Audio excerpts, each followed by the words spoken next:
December 7th, 1941, a date which will live in infamy.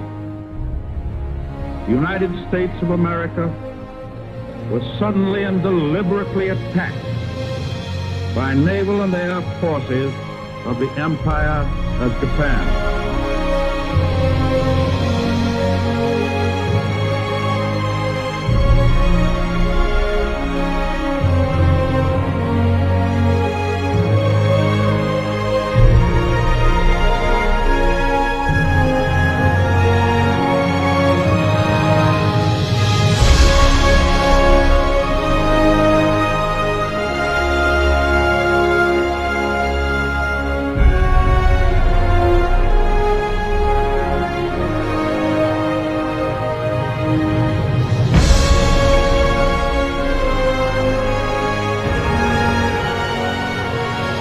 No mama, no papa, no Uncle Sam, no aunts, no uncles, no nephews, no nieces, no pills, no planes, no artillery pieces, and nobody gives a damn.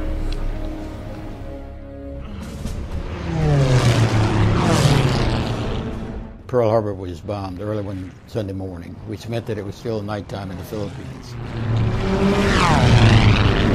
But when the sun came up in the Philippines, 9.5 hours later, here came the Japanese bombers and their fighting planes. No food, no water, and countless killed along the way. He said they either shoot them or cut their heads off. The Death March began on April 10th, 1942. But that was a mess. God. Forced to march over 80 miles of some of the most humid and treacherous jungles on Earth, Filipino and American troops dropped like flies in the Bataan Peninsula. Peace may be restored. Nearly 800 of America's finest were imprisoned and died of exhaustion on their way to a destination that seemed impossible to reach. The way people were dying, within a few weeks we would all be dead. Today, Americans honor the sacrifices of those brave souls, including the Fighting Saints Battalion from St. Cloud State University, St. John's University, and the College of St. Benedict's. One of the survivors came up to me. You know, I was only an MS2, a sophomore. I had no idea why he was coming up, and I thought he was actually trying to get to the food behind me. So, you know, I step to the side and he turns and he comes up to me and goes to shake my hand. I think like the hand that I'm shaking actually fought for that little bit of island. It went through all those struggles and turmoils. You can read about it in history books all you want, but then you think like, wow, this hand right here had went through it, you know. The stories of Bataan remain alive and vivid in the minds of the Fighting Saints, who are motivated to return to the Rocky Mountains and the White Sands Missile Range in New Mexico, to compete in a race to honor the survivors and the fallen Julio Varela in the annual Bataan Memorial Death March.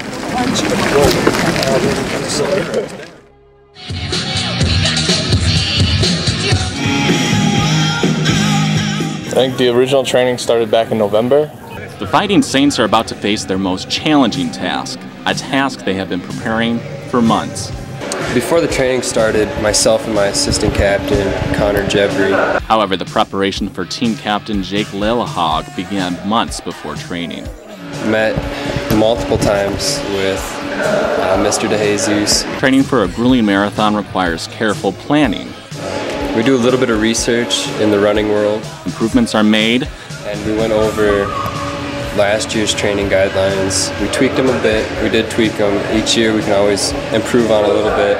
First-time participants are given the chance to prove themselves and demonstrate their leadership skills. I'm one of the team captains of the civilian light teams. I was in cross country in high school and I was already a captain for that, so it's kind of similar to that. So the training goes beyond preparing the cadets physically. And it's a definite stress reliever too. It also prepares them mentally.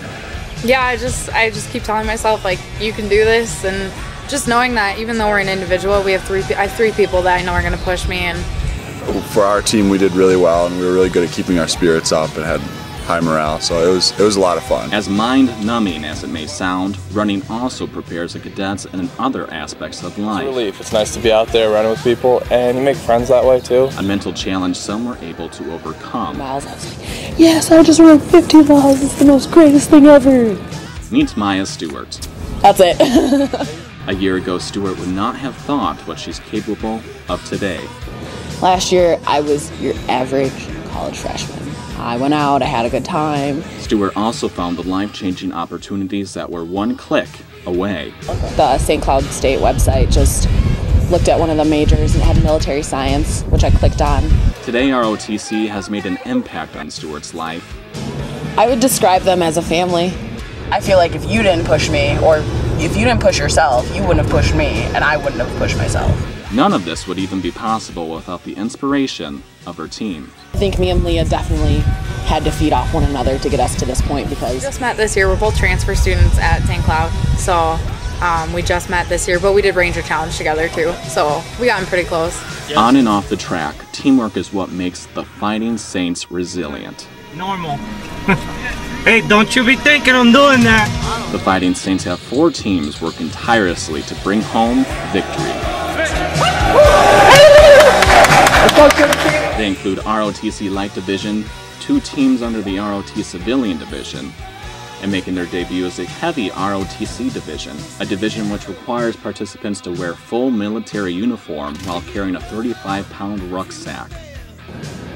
You know, our training was awesome. We had perfect training, and it was just, you know, don't beat yourself up mentally. I know you guys can do it. You just got to think the same thing.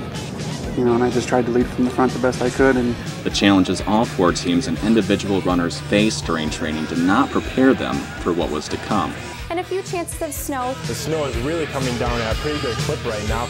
The weather, however, was no obstacle for the heavy team, who put weight on their backs while fighting the unforgiving cold. Really, I think that the added pressure is a lot mental. You got to know that your body is ready to go.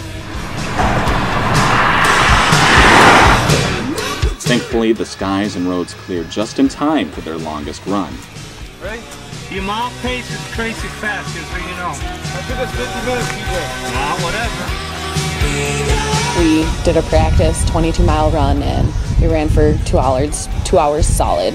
I felt like good motivation. Like, it was like, wow, maybe I can actually do this. Maybe I can finish a marathon. It's that time again. Woo! Right on. Yeah! That's how we do it.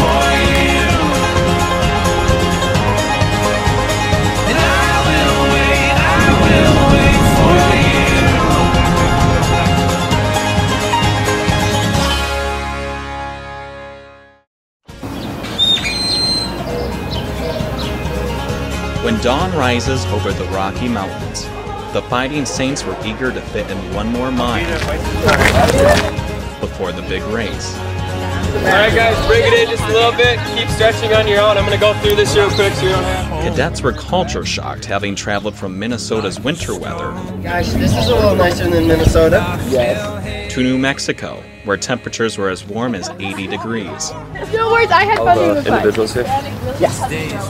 When we did our 1 mile run or whatever this morning, the air felt pretty much the same as the gym. Honestly, I think we'll be spending just not time so much outside in the sun, but just exposing ourselves a little more to the environment. 1 mile run was the last task of the training schedule to help each runner. You're out there at 2 o'clock, it's not going to be a fun day. Adapt to the environment.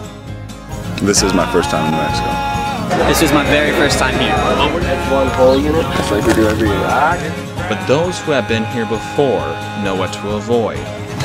No sun. Mental stress, you just gotta be mentally tough. Take care of yourself, take care of your body on those off days. Just hydrate, take care of those blisters. And the best thing we can do is keep hydrating and then just know in the back of our minds that this isn't what the temperature and the race day is going to actually be like. We just have to, it's something you just got it out. Their own experience through the rocky route helps their fellow comrades mentally prepare. It was hot, long, but we did all right, so it was pretty fun. A lot of great experience, a lot of new things, learned a lot of stuff. I think I'm the only one on our team who was on it last year for the civilian team. Those past years I was able to relax a little bit more. This year is more nerves, more pressure. Meanwhile, others laced up their shoes to run Bataan for their first time. I've never run a marathon. I've never run more than like 10 miles, so yeah, it's a big stretch. They told us it was one of the hardest marathons in the country, and before I came to St. John's, I had never run more than 5 miles in my life, so I wasn't really sure what to expect.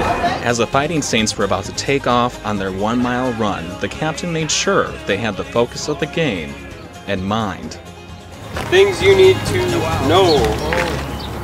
Teams must consist of 5 members. We know that. All must cross the finish line together. It's said within 20 seconds. Although adapting to the weather may be a challenge. Feel sick, stop at the medical stations along the course. It's also a treat. And I think it's fun. I don't know, it's fun to have something to do and something to look forward to, and obviously the gorgeous weather.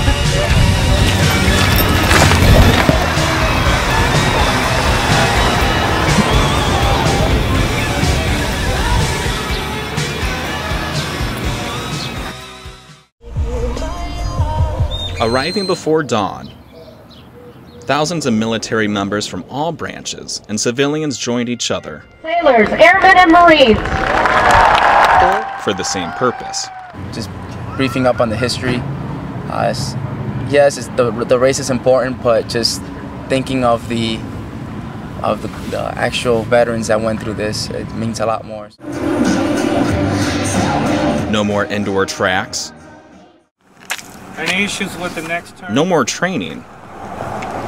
And all they could do is strategize. Our strategy basically is to kind of keep a steady pace throughout the entire race. A lot of teams tend to like sprint at the beginning and then burn out near the end. So we've got one guy who's a really good pace setter. So we'll have him up front, and the rest of us will kind of trail behind him. So.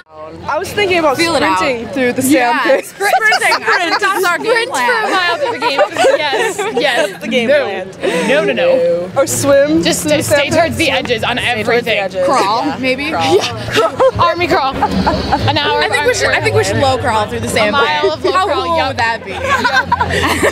People would probably trip over us. But the Fighting Saints had a deep feeling in their stomachs. You win or lose as a team, and you're already champions.